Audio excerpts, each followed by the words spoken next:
Hello friends, मैं हूं सीताराम वर्मा और स्वागत आपका हमारे YouTube channel Ram automation world में।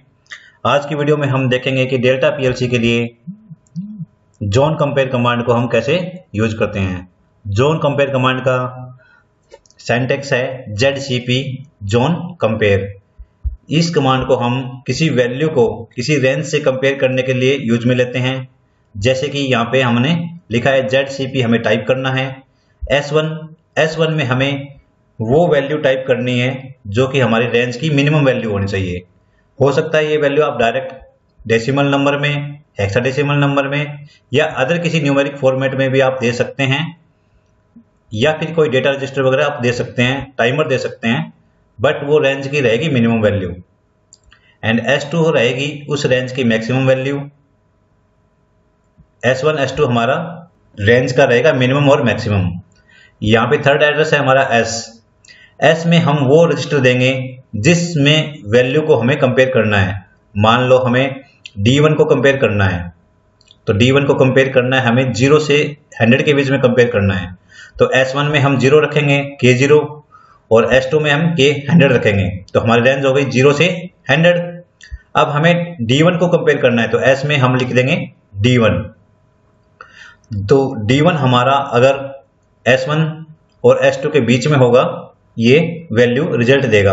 तो रिजल्ट के लिए हमारा जो रजिस्टर है या जो डिवाइस है वो D से हमने रिप्रेजेंट किया है, बट ये एक बिट डिवाइस है। इसमें आप आउटपुट यूज कर सकते हैं, M बिट यूज कर सकते हैं, S ये बिट टाइप एड्रेस है, जैसे कि Y कर सकते हैं। तो जैसे कि हमने यहाँ Y0 लिख दिया, तो Y0 क्या होगा कि स्टार्टिंग बिट हो जाएगी। अगर हमारी जो वैल्यू है वो रेंज से अगर छोटी है तो हमारा Y0 ऑन होगा, क्योंकि हमने Y0 ही लिखा है, और रेंज में है तो Y1, और रेंज से बड़ी है तो Y2 होगा। तो इस कमांड को हम प्रॉपर प्रोग्राम में राइट करके देखेंगे कि इसके क्या फंक्शन होते हैं और इसको यूज करते टाइम हमें किन किन बातों का ध्यान में रखना है। तो चलते हैं हम डेल्टा पीएलसी के सॉफ्टवेयर WPL 2.52 में। यहाँ में मैं पुराने वाला लेडर को डिलीट कर देता हूँ और नया लेडर टाइप करता हूँ। इसके लिए मैं टाइप करता हूँ LD X0। इसके बाद में मैं टाइप करता हूँ ZCP जोन कंपेयर कमांड का ये कीवर्ड है। इसके बाद में मैं टाइप करता हूँ D1 हमारा जो पहला है मिनिमम वैल्यू है, D2 हमारी मैक्सिमम वैल्यू है, D3 में हम डेटा रखेंगे जिसको हमें कंपेयर करना है, और फोर्थ हमारा रहेगा जो हमें रिजल्ट लेना है। तो रिजल्ट के लिए मैं Y0 क्लिक कर देता हूँ। जैसे मैं एंटर करूंगा तो हमारी यहाँ पे कमांड हो जाएगी। तो यहाँ पे मैं अगर कमेंट डालूं तो मैं यहाँ पे कमेंट भी इंसर्ट कर देता हूँ, जिससे कि आपको अंडरस्टैंड हो जाएगा अच्छे से। X0 हमारा प्रोग्राम रन कॉन्टैक्ट हो गया, और D1 हमारा मिनिमम वैल्यू, D2 हमारी मैक्सिमम वैल्यू। एक मिनट, हमने ये D1 से स्टार्ट किया है, तो हम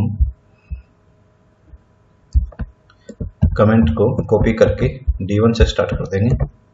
D1 हमारी मिनिमम वैल्यू है, D2 मैक्सिमम वैल्यू है, D3 है वैल्यू टू बी कंपेयर्ड। जिस वैल्यू को हमें कंपेयर करना है वो वैल्यू हमें D3 में रखनी है। और हमारी जो आउटपुट है वो Y है। इनके लिए भी हम कमेंट एंटर कर देते हैं, व्हेन कंडीशन अगर हमारी रेंज से डेटा लो है, लो कंडीशन, और रेंज के अंदर है तो रेंज ओके, और रेंज से बाहर है तो हमारी तो higher condition, HIGR higher condition में टाइप कर देता हूँ। और हम वापस लैडर मोड में आ जाते हैं। अब हमें Y0 तो यहाँ पे शो हो रहा है, बट Y1 और Y2 शो नहीं हो रहे। इसके लिए मैं यहाँ पे डमी सर्किट लिख देता हूँ। मैं LD Y0 से हमारी आउटपुट M0, LD Y1 से हमारी output out M1, LD Y2 से हमारी आउटपुट आउट M3। इस सर्किट से क्या होगा कि हमें Y0, Y1 और टू हमें यहाँ पे मॉनिटरिंग होना स्टार्ट हो जाएगी। अदरवाइज कहीं बैक एंड में रन होगी तो हमें पता नहीं चलेगा। इस प्रोग्राम को हम कंपाइल करते हैं। कंपाइल मेनू में जाके लैडर पे क्लिक करना है। कंपाइल होने के बाद में यहाँ पे कंपाइलिंग इज कंप्लीट का मैसेज आएगा। देन हमें सेव बटन पे क्लिक करना है और हमारे सिमुलेटर को ऑन कर लेना है। सिमुलेटर को ऑन करते ही सिमुलेटर का सिंबल आ जाएगा। देन हमें प्रोग्राम को डाउनलोड करना है। प्रोग्राम को डाउनलोड करने के बाद में प्रोग्राम को हमें ऑनलाइन में जाना है। ऑनलाइन में जाने के बाद में यहाँ पे स्टॉप मोड अगर है तो हमें रन बटन पे क्लिक करके हमारी पीएलसी को रन मोड में लेकर आ जाना है।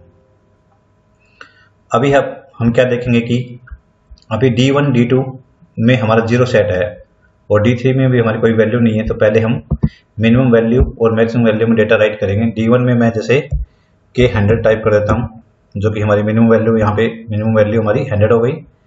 और D2 हमारी मैक्सिमम वैल्यू है, इसको मैं मान लेता हूँ के 200। एंड D3 को मैं अभी यहाँ पे मान लेता हूँ 150। एक कंडीशन में मैं D2 को 50 मान लेता हूँ, मतलब पूरी जो हमारी रेंज है 100 से 200 के, उससे भी छोटा डेटा रहेगा हमारा। तो मैं इसमें 50 राइट कर देता हूँ और मैं इस कमांड को कैंसिल कर देता हूँ। अभी देखो हमारा D1 हमारी 100, D2 200, तो हमारी रेंज रहेगी 100 से 200।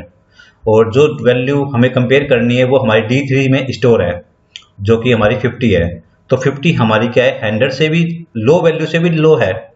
तो इसका मतलब हमारी Y0 आउटपुट ऑन होगी और Y0 से M0 ऑन हो जाएगा। तो एक बार इसके ड्राइवर कॉन्टैक्ट को मैं ऑन करता हूँ तो आपको दिखाई दे रहा होगा। तो हमारे इस केस में Y0 हमारी ऑन हो गई, Y0 से M0। ये सर्किट हमने इसलिए टाइप किया है ताकि हमें इसकी स्टेटस हम मॉनिटर कर सकें।